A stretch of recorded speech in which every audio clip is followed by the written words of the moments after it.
আসসালামু আলাইকুম।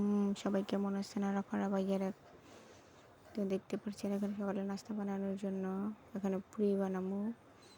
এখানে আমি পরিমাণ মতো লবণ, পুরি, হালকা একটু তেল দিয়ে নিচ্ছি। এগুলোকে ভালোভাবে সবগুলো সাথে মিক্স করে নিচ্ছি। এখানে হালকা কুসুম গরম পানি করে এগুলোকে ভালোভাবে মেখে নিব।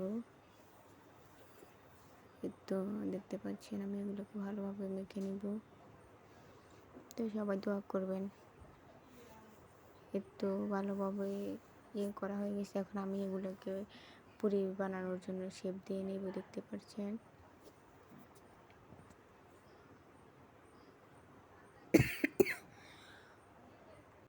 তো এই তো দেখতে পাচ্ছেন আমি একে একে এগুলো পুরিগুলো এভাবে বানিয়ে নিচ্ছি, দেখতে পাচ্ছেন। তেল গরম হয়ে গেলে পুরিগুলোকে এভাবে ফুলকো ফুলকো করে ভেজে নেবে। দেখতে কত সুন্দর লাগতেছে। এখানে ডিম সিদ্ধ করে নিচ্ছি খাওয়ার জন্য। এখানে ডাউল নিয়ে নিচ্ছি, ডাউল দিয়ে পুরি খেতে বেশ মজা লাগে। এখানে দুপুর রান্না করার জন্য ডেকি শাক তুলে আনছি। আমাদের বাসায় ডেকি শাক বলে, ডেকি শাক, নালতা শাক, কার অঞ্চলে কী ভাষায় বলে আমরা তো জানি না, কমেন্ট করে জানাবেন। তো এখানে দুপুর রান্নার জন্য করলা ভাজি করব, শাক রান্না করব। এখানে মূলা নিচ্ছি, মূলা দিয়ে আলু রান্না করব, ডাল দিয়ে শাক রান্না করব। এখানে পেঁয়াজ, কাঁচামরিচ, টমেটো যা যা লাগে সব কিছু কেটে নিচ্ছি। এখানে সব রকমের মশলা দিয়ে জিরা আর ধনিয়া দিব, ভালোভাবে মিক্স করে নিচ্ছি। এখানে করলা ভাজি করার জন্য পেঁয়াজ দিয়ে দিচ্ছি, পেঁয়াজ টমেটো ওগুলো দিয়ে দিব পরিমাণ মতো যা লাগে আর কি। ভালোভাবে ভেজে নেবে ওগুলোকে।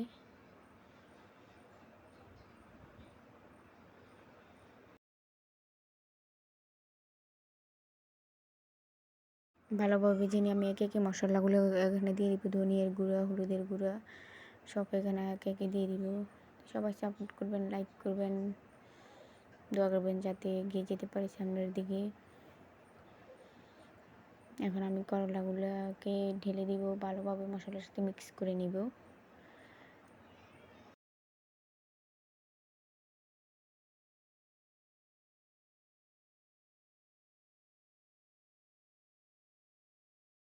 তো এখানে আমি শাক রান্না করার জন্য ডালগুলো বসিয়ে দিয়েছি। ডালগুলো হয়ে আসলে শাক দিয়ে দিব। তো দেখতে পাচ্ছেন, দেখতেও কত সুন্দর লাগতেছে। এখানে রান্না করার জন্য পেঁয়াজ, কাঁচামরিচ, টমেটো দিয়ে দিয়েছি। পরিমাণ মতো মশলাগুলো দিয়ে দিব। মাছ রান্না করব মূলা দিয়ে। এগুলোকে ভালোভাবে ভেজে নিব, কষিয়ে নিব, দেখতে পাচ্ছেন।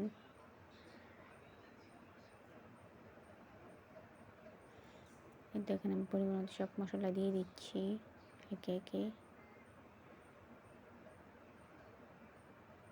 এখানে আমি মশলাগুলো কষানোর জন্য হালকা একটু পানি দিয়েছি। তো পানিগুলো ফুটলে এরপরে আমি একে একে মাছগুলো দিয়ে দিব।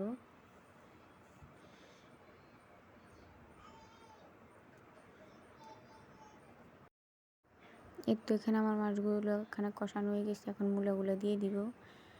কিন্তু দুপুরে খাওয়া দাওয়া করতে বসে প্রথমে করলা ভাজি, এরপরে ভর্তা নিয়ে নিচ্ছি। আমাদের বাসায় এগুলোকে পটলের ভর্তা বলে। পটল দিয়ে আলু দিয়ে মিক্স করে ভর্তা বানাইছি। এরপরে শাক নিয়ে নিয়েছি। আজকে খাওয়াগুলো খুব মজা হয়েছে, রান্নাগুলো খুব মজা হয়েছে। এখানে মাছ নিয়ে নিচ্ছি।